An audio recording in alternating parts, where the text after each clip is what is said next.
Good morning, everyone. Not good morning, it's good afternoon. So, welcome to our afternoon meeting, workshop for Overeaters Anonymous. And our workshop today is on the difference between abstinence and a plan of eating. And today we're going to have 4 panelists that many of you know. And they're going to speak about their abstinence and their plan of eating and maybe a little bit about their story coming to OA.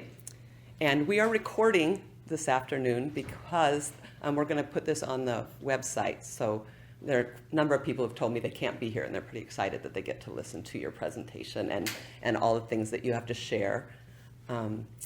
Just want to remind everybody that you're welcome to share things you learn here, but to please keep people's names and stories confidential.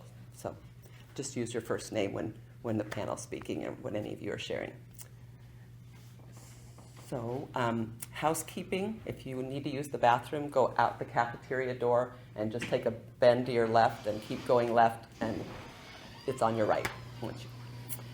So, would everybody please join me in the Serenity Prayer?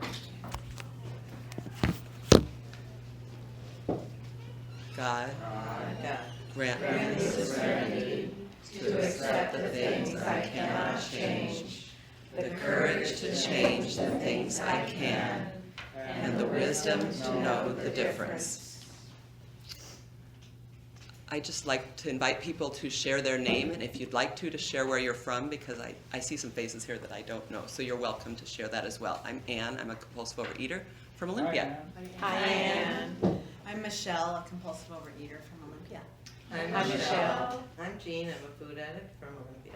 Hi, Jean. I'm Margot. I'm a compulsive overeater from Olympia. Hi, Margot. I'm Annette, a compulsive overeater from Yale. Hi, Annette. I'm Laura, compulsive overeater from Olympia. Hi, Laura. Compulsive overeater from Olympia. Hi, Lynn. Lola, compulsive overeater. Hi, Hi, Lola. Lola. I'm Donna, compulsive overeater from Montecito. Hi, Donna. I'm Florina, compulsive overeater from Olympia. Hi, Florine. Oh, I'm Howard, compulsive eater from Lacey. Hi, Howard. I'm Michael Mary. I'm a compulsive overeater from Olympia. Hi, Michael Mary. I'm Mary, a compulsive overeater from Tumwater. Hi, Mary. You don't want to share? Say who you Would you are. like to share who you are? I'm Karma, compulsive overeater. Hi, Hi, Karma. Karma. Sorry, I'm late. I'm Jenny, compulsive overeater. Hi, Jenny. Lacey. All right, now I'd like to invite Mary to share with you about our day. I asked to talk about how this workshop came to be and what role both the South Sound Intergroup plays and also the role of the World Service Office in this presentation. Way back about 1.5 years ago, our South Sound Intergroup did a marathon, and it was an intergroup renewal is what it was about. And Margie, the trustee from Region 1, led this group. And each of us, we thought we were just going to sit there and get a whole bunch of information. Well, it didn't turn out that way. Each of us was assigned to a project team. So it was truly a working meeting. And I was one member of a project team entitled Workshops. The other member on that team, one of the other members, was Jenny, and she's been involved in the workshop project ever since, as well as Lori. And as a project team on workshops, we came together and decided that the first thing we were going to do is survey our members to see what you were interested in hearing at a workshop. So we sent out all these wonderful workshops and asked you, what did you want to hear about at a workshop? And we got responses back, and the top 3 things were the importance of working the steps, relapse, and the third thing was abstinence and a plan of eating. Now, over the last little more than a year, we've presented workshops on the topic of the importance of working the steps. The next one we did was recovering from relapse was another one. And today we're doing the third of that first triad, and that's on our difference between abstinence and the food plans. Now, all of the information, the resources that we have came from World Service Office. If you go to their big website, look under documents, there's something called Workshop and Skits. You can look and see what's available through them. And also we've gotten a lot of support from the intergroup to continue this. As a result of doing that marathon with all these different projects, the South Sound Intergroup has provided a newcomers meeting. That's on the last Wednesday of the month. We've started a recovery from relapse meeting here at Capital Medical Center on Saturdays at 11:15. We have quarterly speaker meetings, and some of you have been in meetings where you've had a speaker that has also been recorded, and we've started a new Friday meeting as well. So those are some of the things that you get from your intergroup, and I do want to put in a plug for going forward in the future. There's some other workshops we can do. There was a real interest in the topic of body image. Okay, that's a big one. Although World Service doesn't have a special workshop about that, there's information out there about it, and some of the regions have taken that topic on. There's also another workshop, sponsorship, another one on carrying the message. So going forward in the future, those are potential workshops as well. And I want to put a plug in real quick, and then I'll shut up. This spring, the intergroup is sponsoring a marathon. So more information will be coming out about that. And I want to acknowledge the folks who have worked on this workshop with us. Jenny, I mentioned, Jean, Ann, Debbie, who isn't here today. And believe me, it's open to anyone who wants to volunteer. And believe me, if you don't volunteer, Jean will ask you. So have no fear. So thank you all very much for being here and participating in the third workshop. And I'll turn it back over to Ann. Thank you, Mary. By the way, a marathon is sort of like this, where we have a longer meeting than just a 1 hour meeting that we have on the other days of the week.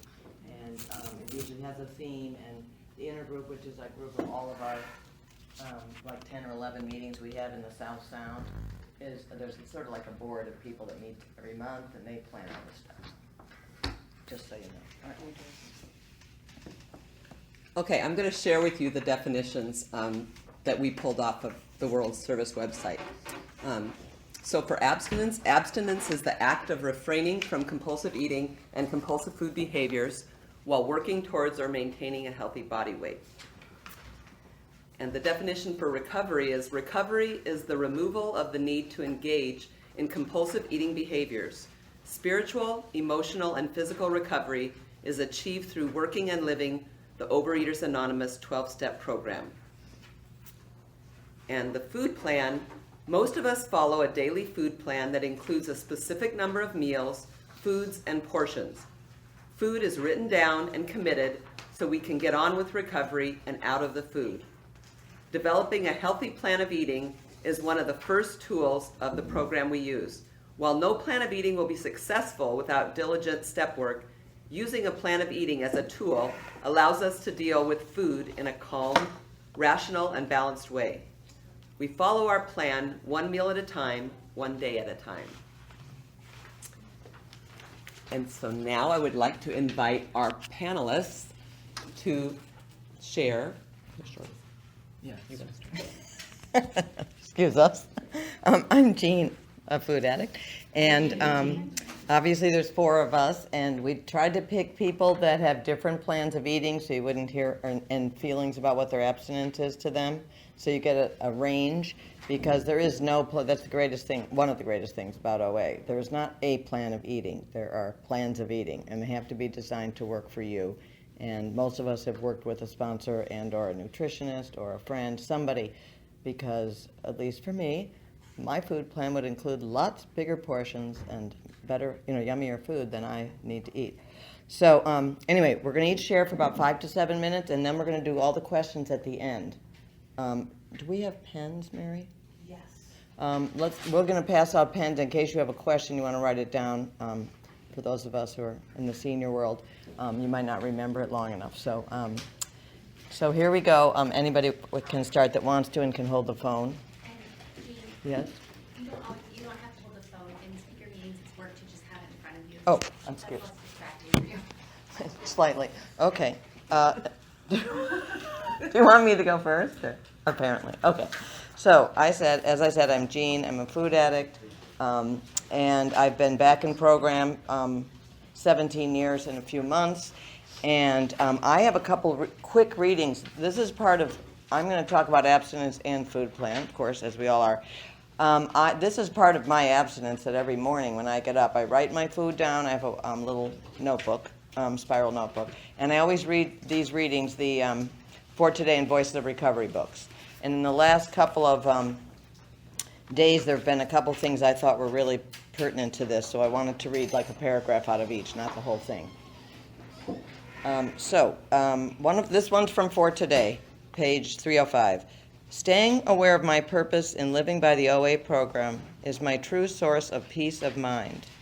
Therefore, it is my number one priority. And nothing, no food, no circumstance, no person can tempt me to give it up. And that last part's really important about no food, no circumstance, no person, which I'll talk about.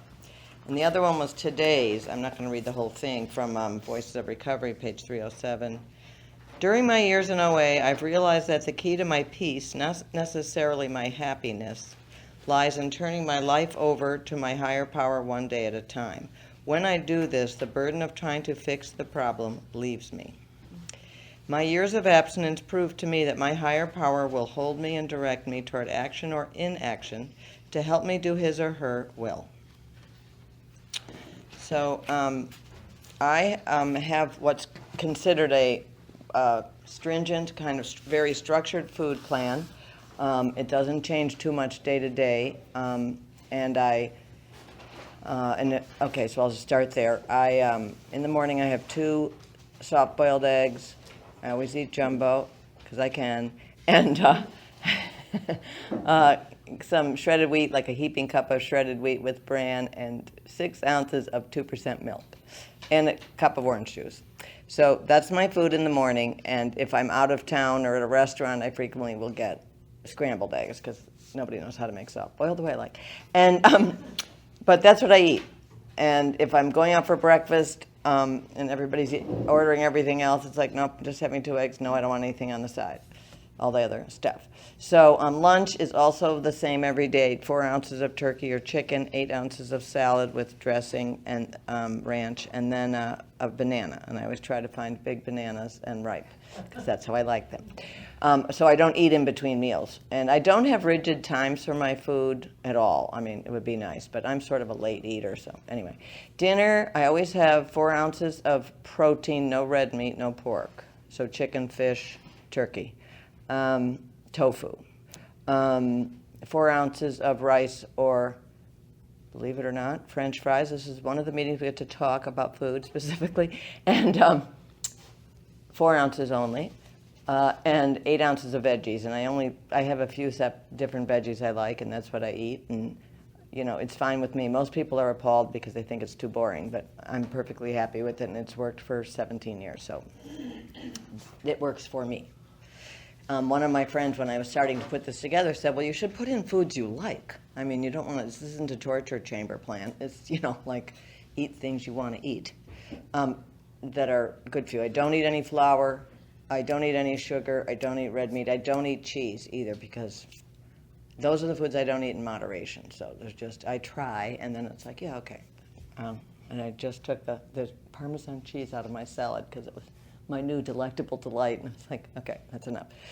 So for me, abstinence has to do with following my food plan, but it also has to do with writing my food down, reading these books. I take them with me on trips. Every once in a while, I take one instead of two because I'm too lazy to carry them both. But I always carry one or two.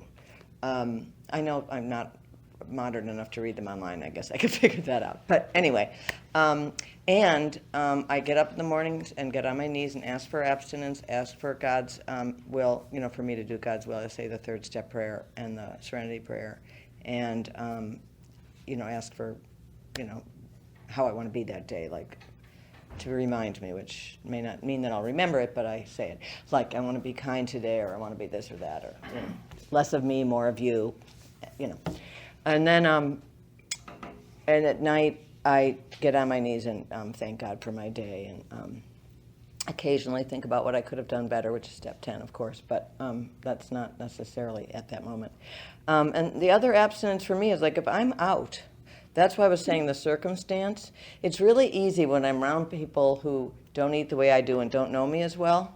And of course, they don't really have enough food for me to eat, so I always go home and eat the rest of my food afterwards. I have a dinner meeting I go to, and it's like, anyway, why don't you have this? Why don't you have that? Oh, 1 minute. So, I can't do that. I do eat out in restaurants, and I do my best to eyeball my food, and I only eat in restaurants I can eat in. I don't go to pizza places. I don't go to pasta places. I don't eat that food, so I don't go. And so if people don't want to do that, they don't go out with me, which is fine. If I'm going to Seattle for the day, I either bring my lunch or plan what I'm going to do and where I'm going to go. And when I go out of town, same thing. My family is well trained. They know how to deal with me. They ask me what I need at the house for breakfast, and then, what at lunch, we go out for dinner. They know what I eat. And for me, this is what works. I cannot deviate, because for me to deviate is opening the door. And all I want to do is I can have a little of this, and I can have a little of that, and a little of this, and a little of that, and a little of this, and I'm off and running and eating.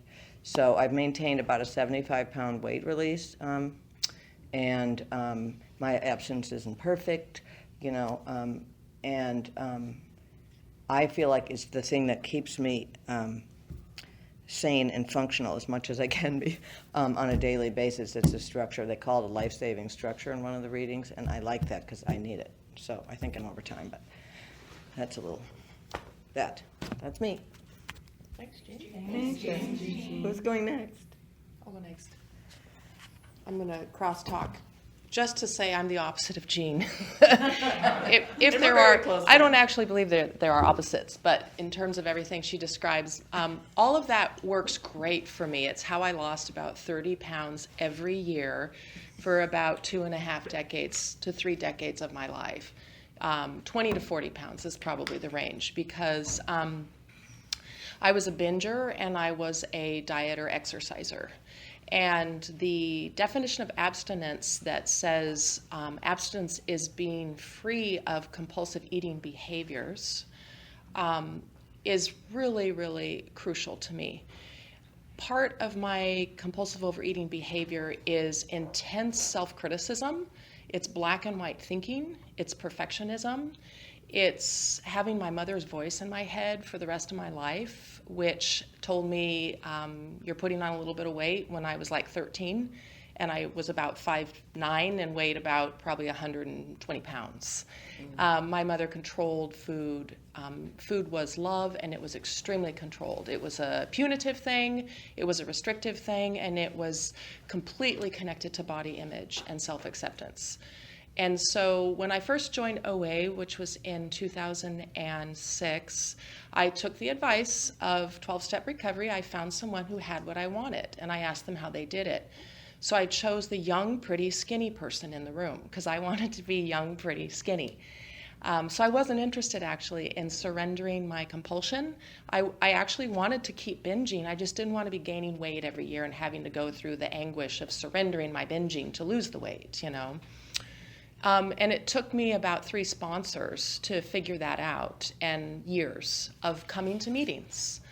and listening and reading and hearing people talk so much about the spiritual component, because I had the mental and the physical down. One of my favorite things to do when I was deep into binging and then dieting and exercising, throughout the year, was that point in time where I would have found the latest book on the best way to lose weight, and I was binging while I was reading that book. So I'd sit down with my favorite binge foods and read this book, and I had the best of both worlds because I was able to imagine this future where I was going to fix myself and be free of this compulsion, but I was still engaging in the addiction, and so how can I be free of both of those, right? That's my recovery, is how can God or my higher power help me let go of both of those? And the answer for me, a turning point, was finding a sponsor that I could really be honest with. And that wasn't my sponsor's faults. The 3 that I had before the sponsor that I have now were wonderful, but they worked strict programs, or I still wanted them to be kind of like my mom, and so I would lie to them because I had so much shame. And so I needed to find a sponsor that could sit down with me and say, if I said, I ate the Little Debbie's again at grocery outlet, and look at me and not say, oh, but say, Margot, it's time for you to eat high quality dessert items because you're not shit, so stop eating shit, which made me cry because it was like addressing the shame and the love component of recovery. So here's what my meal plan looks like. My meal plan is not about what I don't eat. That's my mom. Works great for about 12 weeks. I'll lose tons of weight and then I'll gain it all back. That's just how, that's my reality for decades. My meal plan is, what can I eat? What can I do? What will help me feel love and life every day? And so I eat at least 5 servings of fruits and vegetables every day, and I eat lean proteins and healthy fats. Then I don't tell myself they're off-limit foods. As long as I'm serving my desire to live life, to be able to dance, to be able to love my husband, to let go of things like judgment, to meditate and seek a spiritual path, to walk in the woods, to ride my bike, then I don't say, and you can't have that. I say, you can have whatever you want. Because that's what my sponsor says. And that's love. You're not a bad person. You're not twisted. You're not wrong. You're not unlovable if you go, even if you binge. Progress, not perfection. That's huge for me. Imperfect recovery. That's huge. Imperfect abstinence. And it works for me. I am imperfect. I make mistakes. I don't eat at a specific time every day as a matter of principle, because I will binge as a matter of principle, and I'll starve as a matter of principle, and I'll look in the mirror intentionally to hate myself as a matter of principle. I do things because I feel like it is connected to living my life in the healthiest way I can, and I am spiritually growing every day, but not always. Sometimes I'm defiant, I'm angry. Are you going to tell me when I'm done, Mary, too, or do I need to know that? Wrap it up, Margot? Okay. Thank you very much. Thanks,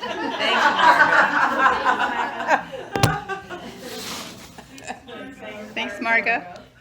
Hi, my name's Annette. Hello, Annette. Hi, Annette. And I will tell you my abstinence is that I don't eat desserts. I've just always had that abstinence that I don't eat like cake or cookies or chocolate or such things. And that's made it easy for me because those are things that I really like to eat, and I've had plenty. I remind myself I've had my share over my life because I used to make stuff and just eat it and eat it and eat it. So I've just not given myself permission to have those things. And I can think, I started the program in September 2011 until now, and I can think about 5 times where it kind of fudged. Once when I had a sore throat and I was in another country and I thought a cup of hot chocolate would work. And so that was kind of out of my plan. If it was a sugar-free chocolate, I would have been okay. But I gave myself a pass. And then I can think of 2 other times where honey-covered peanuts, which I thought were probably okay because I eat honey, I eat peanuts. But then I would read the package and it would say that there was lots of sugar in it. And I did that 2 times. And The other time, because these are not frequent times for me, and I never felt good about it because I felt good about being able to let go of something that wasn't good for me. I think the other thing was, and maybe somebody can relate, from the airplane, they gave me animal crackers. I eat crackers. And so I ate the first package, yum, and I think I took a couple packages home and I had them, and I started thinking, that reminds me of animal crackers when I was a little girl, and those were cookies. So then I kind of talked to somebody about it, maybe my sponsor, and we let that go. So I've had some passes. Those were my passes where I didn't say I broke my abstinence. I just had slips. And for me, not eating sugary sweet foods. I remember my first sponsor introduced me to yogurt, and so that's something I use instead of, like this summer when I went somewhere with my grandson with a group of people, they had ice cream. Well, I brought my little container of Greek yogurt, and I didn't feel deprived because I had my vanilla Greek yogurt. So I sometimes have to plan like that. So my food plan is, I started with the Dignity of Choice, the basic plan 1, and that's where I lost my first 40 to 45 pounds. And it worked really well for me because I needed some discipline and some structure because I couldn't just wing it. And I did that. And then I think my dog, and I always recorded my food. And I'm not saying that I always did the right portions completely because all of my abstinence was, which meant that I was okay in my mind, was that I didn't eat the desserts. So if I ate too much of something, I didn't beat myself up too much for it. Or if I went to a potluck or something, it would be 1 plate and sometimes 1.5 plates. Maybe 1.5, and who knows. But in the beginning, it was 1 plate, which worked well for me. But I did record my food. Then my daughter introduced me to an app where I could just record it in the app. And so in about 2015, I started doing that, and I found it much easier for me to do calories. It showed me what my calories were, and so from that time on, I had already started knowing, I already knew all my life what good foods were, but I started eating them, and it was easier for me to do the calories, and so that's what I do now, and that works for me, and I almost always eat more than the app tells me I can, but I'm maintaining my weight. And so that's okay. It tells me I can eat about 1,700 calories. I go all the way up to, sometimes I'll eat a little less, but frequently it will be more like 1,800 or 1,900 calories, which I sponsor people who can't get away with that, but I can. And that's helped me maintain my weight. And then in the last 6 months, my husband decided he needed, he just did it. He decided he needed to stop. He needed to lose some weight, and I introduced him to my app, and he lost, I think 25-30 pounds. But in that time, I also lost a few pounds. So my normal weight loss was 45 pounds to 50, but never actually 50. And now it's more like I've lost 55 pounds. I weigh 134.6. So that makes me happy. I don't think I'm very rigid with myself. I do some of the things, like eat when I'm standing up. I eat samples at Costco, but I record them. I say miscellaneous, 50 calories. This is for the rest of my life. And I love going out to eat. Like today I went out to lunch with people. I love going out to eat. I love food. I just try to make it work. And it does. I'm not real strict with myself, but I have been known to go up to 2,500 calories. I didn't beat myself up. And then I go back down again, and I'm okay. But if I start to gain weight, I'm much more rigid. And that's been working for me for the 8 years I'm in the program. And then, of course, I have a spiritual program that helps me, and then I get to hear how other people do it, and so that helps me to continue to go on. So I don't live in guilt, except for those. I do remember those foods that I shouldn't eat that I eat, because it's like, no, Annette, don't do that again. No more animal crackers. No. So thank you. Thanks, Annette.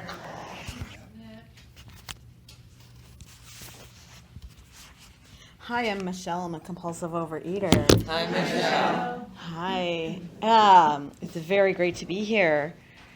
I have lived most of my life, except for the past 2+ years as a very heavy, very food addicted person. Food was my best friend, and I would think about food all the time. I still find myself thinking about it sometimes, and imagine what I could make and what I could buy, and spend a lot of time planning and thinking and eating cheap things, expensive things. I was very wrapped up in it and very identified by it, and very ashamed, always very ashamed, and big, very big, which is part of the shame. We're not really allowed to be big in this culture, is how I feel, how I felt. And it's funny, when I would see other big people, I'd be like, oh, she's beautiful. And then I'd be like, well, I don't allow myself that. And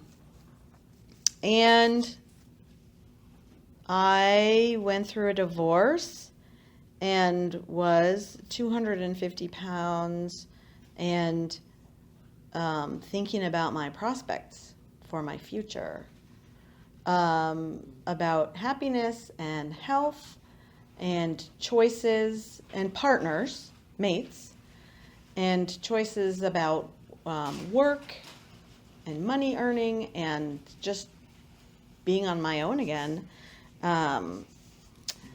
And I was just really overwhelmed. I always knew that my weight was pretty hopeless.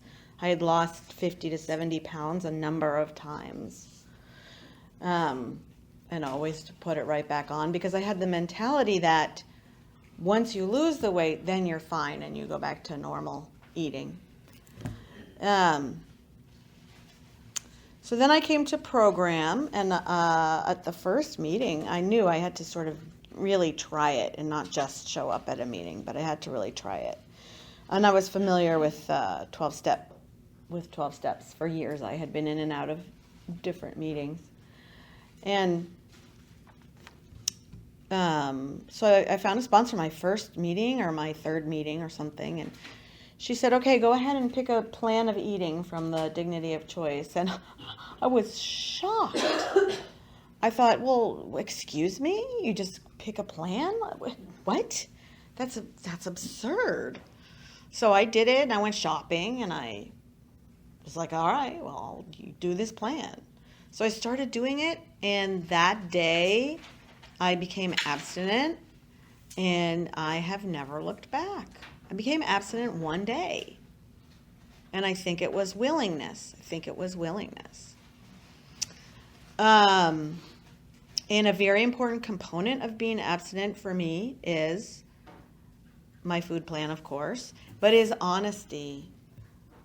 What I've been hearing from the panel is people saying, well, this is what works for me. And we can't figure that out. We don't know what works for us until we try things and we do things. And we spend a week or a month with a plan, and then we say, I'm having a really hard time at night. I need to build in a nighttime snack. And then we can do that. We know whatever works for us. And recovery says, under recovery, it says recovery is the removal of the need to engage in compulsive eating behaviors. And I feel more like recovery is the management. Recovery is the process of turning the compulsion of eating and food behaviors over to a higher power. And I've never really been a God person, never really understood what God meant. But I came to understand that God is it's like a flow for me. It's a flow of everything that is good. So I think of the river of righteousness, the river of wonderfulness, really just the deepest wonderful in every sense of the word. And it can receive a limitless amounts of difficulty and trouble. And if I just even dip one finger in it, I'm full of wonderfulness and goodness and right thinking and right choices and homeostasis. And so God is a concept to me that works for me. And my relationship with this concept is that it's inside of me. It's always there. And it's sort of like a cleansing. So my compulsion, which I deal with daily, the compulsion is released into this river of beauty, and it just dissolves.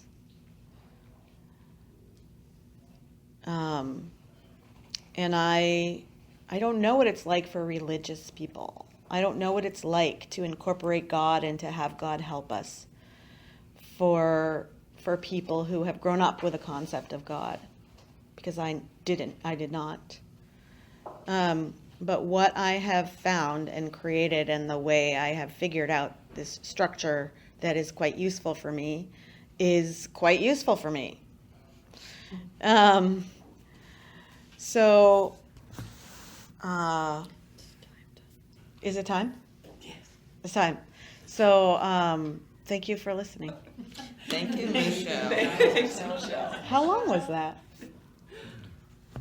7 minutes plus. Oh my God. Yeah, it goes by.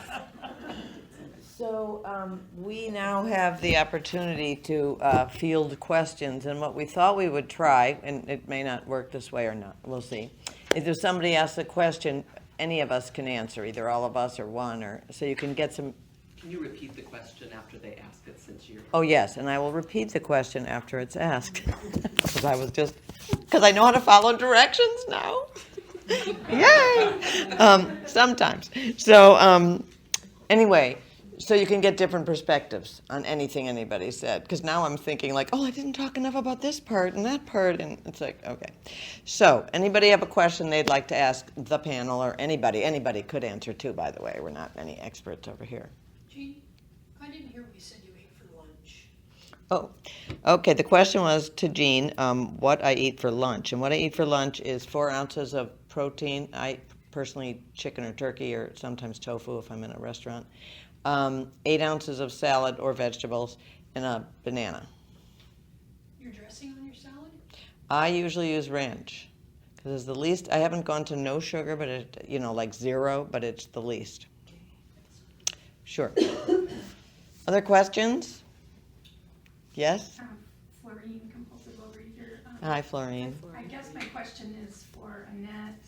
I was interested in the name of the app that you use to... It's Lose It. Lose it. Okay. Lose, L-O-S-E, and then it.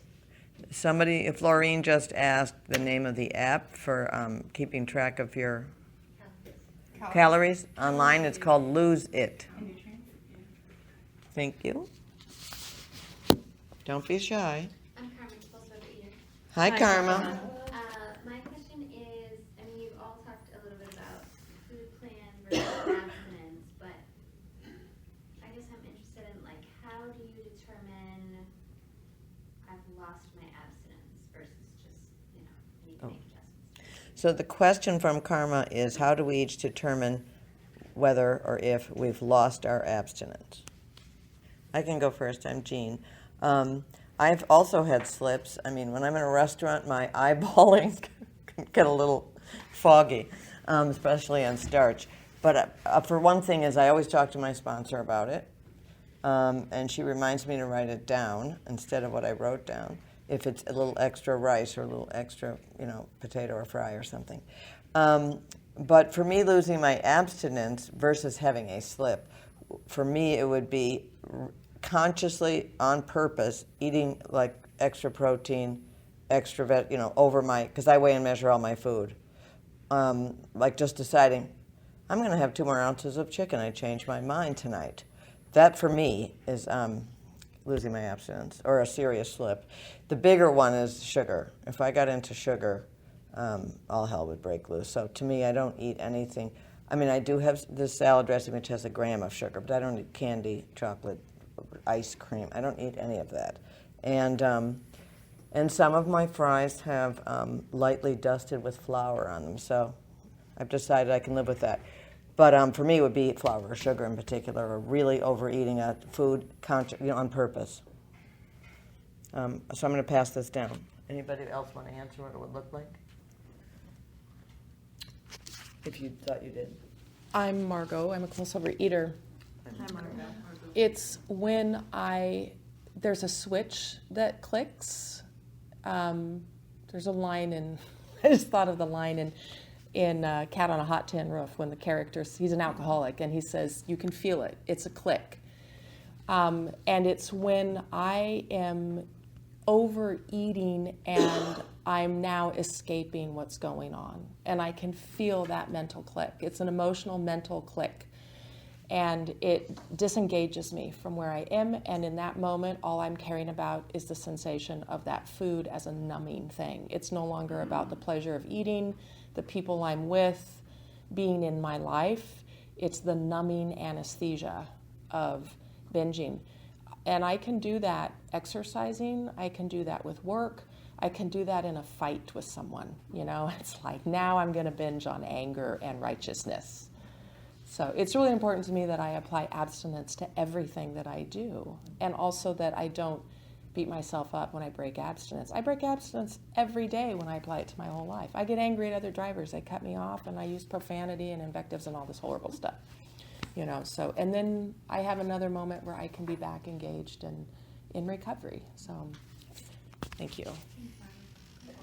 Thanks, I think for me, if I ever did the binge thing, I've never just said I don't care like I used to say, or I'll just start next week, or any of that kind of thing. I've never binged, and I've never just said I don't care. I've already eaten enough today. I might as well just have the rest, even if it didn't mean. I've never done that. I have that safeguard in me, but that isn't my technical abstinence. My technical abstinence is I don't eat desserts. And if I just said I'm going to sit down and eat this thing of ice cream, I would feel like I broke my abstinence. And the times when I did, except for one time when I don't think I had a sponsor at the moment when I ate some of those peanuts. If I decided that, even once I've really become aware of what I'm doing and that it's really unhealthy, and I just keep doing it, if I've done it once, I always would look for absolution from my sponsor. I did this, and she'd say, well, we'll just call that a slip, and I would say yes. So that's how it's worked for me. Thanks, Annette. Thanks, Annette. I don't think I have anything to add. Okay, other questions? What, Mary, a compulsive overeater? Hi, Mary. What non-food behaviors are part of your abstinence? The question from Mary is, what non-food behaviors are part of your abstinence? Who would like to go first? I know I don't. So. Okay, I guess I am. It's Jean, food addict.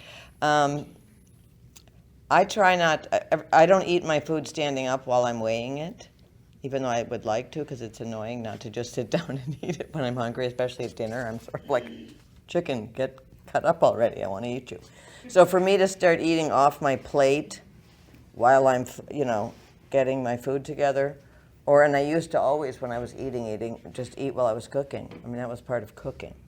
Eat out of the pot, raw or cooked, eat, and then I never understood why I was not hungry at dinner, because I hadn't eaten dinner yet. But anyway, so I don't eat standing up unless there's some bizarre reason. I'm at a baseball game and not at my seat or something. I don't know. But it's not like a law. to me, what works is sitting at a table with a plate or a bowl. That I just don't like, because I used to, the Yiddish word is nash, just, eat snack, snack, snack, snack, snack. And, when you go to parties and they have hors d'oeuvres, that's my favorite part of the whole party. So I don't eat those either, because unless they're going to be my main protein or something. So doing, what else? I will eat in the car if I'm traveling. I mean, I already weigh and measure my food. But I don't eat, well, occasionally eat my salad that way during work. But there's a couple other things like that I don't do. Non-eating behaviors. I mean, I definitely can tell when I'm having an emotional binge. So I don't necessarily think I've broken my abstinence. For me, it's more about sanity and serenity. And it's like, do you want to be sane? And the question, how important is it? That is on my birthday in one of the readings, which I keep forgetting about. Helps me. Does this really need to continue, Jean? Can you stop this conversation the way you're going? Because I have non-abstinent emotional behavior, or, verbal. I think there's something else, but I don't want to monopolize. So who else wants to talk about non-food, abstinent behavior? I think one of the things I'm pretty diligent about is the 10th step at the end of the day. And that sort of keeps me really grounded. It keeps me emotionally stable. It reminds me of what's important. So doing the 10th step every day is important to me. Doing some form of exercise every day is important for me. I stop eating usually after dinner. I eat an early dinner, and so if I eat something after dinner, it would be something like fruit or vegetables probably, and it would be when I'm socializing, and so I don't feel awkward or something. Those things are part of my abstinence, something that's just part of my routine, part of who I am.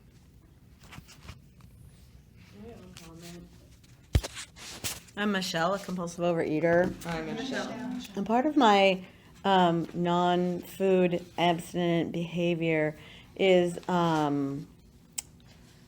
to be humble, to keep in my mind, to understand the belief that I'm a compulsive overeater all the time, even when I'm not thinking about food, and to stay true to the understanding that my process is really one day at a time, just one day at a time. And if I'm feeling like I really want to eat that thing, or if it's really hard in the staff room and there's a big pile of stuff, really stay in the moment and really be humble and really work on turning it over.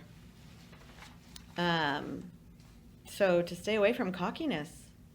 I'm really happy and excited about having over 2 years of abstinence, and it's really a big gift. So that's how I feel. Thank you. I'm Margo. I'm a compulsive overeater. Hi, Margo. I meditate every morning, and I try to make it the first thing I do besides washing my face and dressing, because I feel like my brain needs to start the day with that kind of sort of vacuuming and readiness with an open heart. And it's also a spiritual activity for me. I kind of combine meditation and prayer. The other thing is sleep.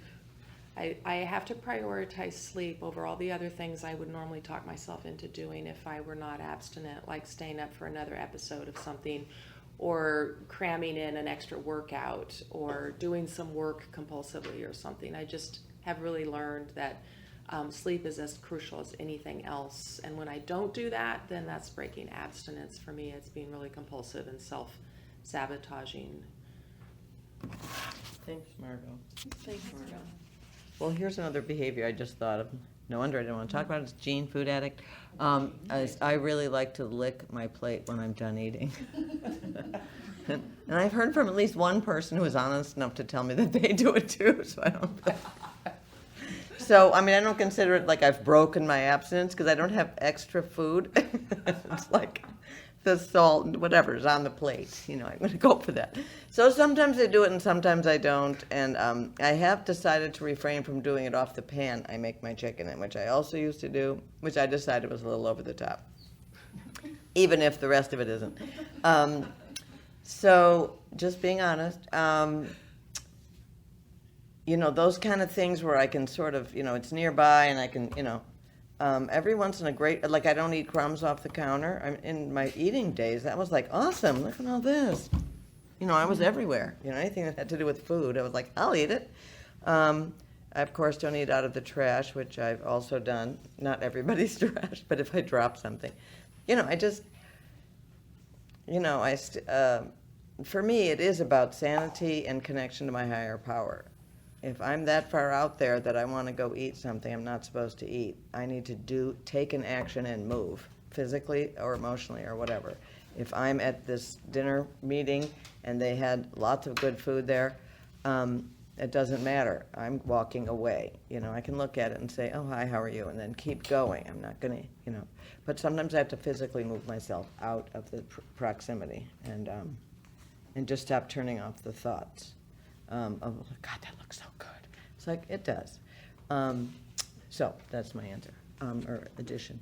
Other questions? We have about 5 more minutes if anybody wants to ask any more questions. Don't be shy. Mary, Michael? Michael, Mary? Sorry. My bad. Hi, Michael, Mary. Use exercise to keep your weight off? Well, I can... Over-exercise. Oh. We call it exercise believing. Yes, I had years of over-exercising. I've damaged lots of my body parts doing that. And one of the turning points in recovery for me was no longer going to gyms, because I realized a gym is a totally toxic space for me. Everything about it just reinforces body image weirdness and compulsive behavior. I accept that some days I just take a really good walk, and I do a lot of yoga, and I try to get into the woods as exercise. That's way less intense. I used to do like 2 hours a day, and it had to be cardio, vigorous, and then lift weights, and so, yeah. Hi, my name's Annette. Hi, Annette. I really like walking. I used to be able to jog or ride my bike or swim, but I can't. So now I walk. And I usually walk probably 4 miles a day, averaged out. Sometimes it will be 2, sometimes it will be more. And so I do think that's part of why I can eat a little bit more than some other people can, because my app says this year I'm about 4.5 miles a day, or maybe around 4. And it's a joy for me. It's like when I write down what my Yahoo for the day is, it's usually going for a walk. I like to listen to podcasts. I like to talk to friends. I like to look at nature, and it's just a joy for me. I'm Jean. I would never have over-exercised for any reason. But it's just not who I am. But, so I don't. I never have and I don't. But I do feel better when I do walk, ride my bicycle, or swim. And that's one thing in my life I am totally not consistent about at all. So that's my answer. No other responses for the moment. Laura? Hi, I'm Laura, compulsive overeater. Hi, Laura. My question is, when you were early in OA, what did you have confusion over abstinence, recovery, food plan, definitions, or like how did you figure it out for yourself, and what helped you move through confusion or the process? Michelle, compulsive overeater.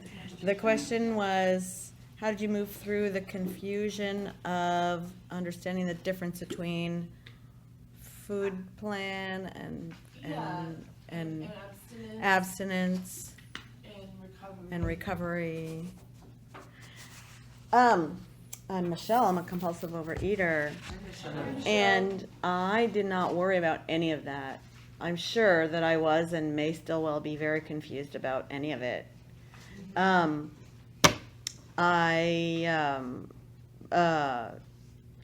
just thought, well, what do I need? What's the most important thing for me? What makes sense? Do I, and things that were confusing, like working the steps, like I don't know how to do that, and I don't know what that really means, and I just sort of did the best I could. And working with a sponsor, I think, is really important. But But for myself, I just thought, well, the most important thing really is to be honest and to look at myself. That's what I got from meetings. And I was like, well, I want my eating under control. And so a plan of eating was my most important thing. And so that's what I went after. And so there's all these like lists of tools and lists of what it means to be in recovery, and there's a lot of stuff. And so I would just sort of generally read it and talk about it and think about it as it did not stress me out. Anything that was stressful, obviously it's not working for me. I would just back off. And what needed to seep through did. It was a magical process. Thank you, Michelle. Yeah. I'm Jean, food addict. I think one thing we've not talked about yet, or maybe I missed it, is the tools. And I started OA on the East Coast, and they're very, very big on no flour, no sugar, no alcohol. It was more of almost like a thing, to do. And so I don't drink, but it took me a while to give up flour, but I did when I was ready, and I definitely knew I needed to give up sugar. But we have tools, so going to meetings is the thing that keeps me abstinent. If I'm away from them too long, like when I go on trips, I feel weaker. I have to really get it that I'm still eating the same food, even though, and it's not about nobody seeing me. It's just about I get reinforced being at meetings that yes, I'm a food addict. Yes, there's a solution. Yes, I'm not alone. I've always bucked the action plan because I feel like everything we do is an action plan, but that's just me. It is one of the tools. I read literature. I work the steps. I mean, those are the things that work for me, using the tools, calling people, writing, anonymity, service. I do not a lot, I give service because it works for me. And I get out of myself, which is one of my main character defects, self-absorption and self-pity and self-everything. So me doing other things, gets me out of myself. So I don't go around every day going, what tool am I using? What tool? I don't write it down. Some people make lists and check off when they finish them. That's way out of my realm of experience. But I do think of things I can do when I'm struggling. And for instance, take a nap sometimes, or just take a break from life, take a nap. If I can't think of anything productive to do, I'm thinking about food, take a nap, take a walk, call somebody. We have all these tools that help us so we don't have to, again, parts of my life are very structured and parts of my life are totally unstructured, so it depends. But this in particular, I at least know I have some things I can try. And usually something works. So that's for me. Do you want to answer that? You're good? Okay, I think we're out of time for the moment. So thank you all. We're going to take a break for five minutes.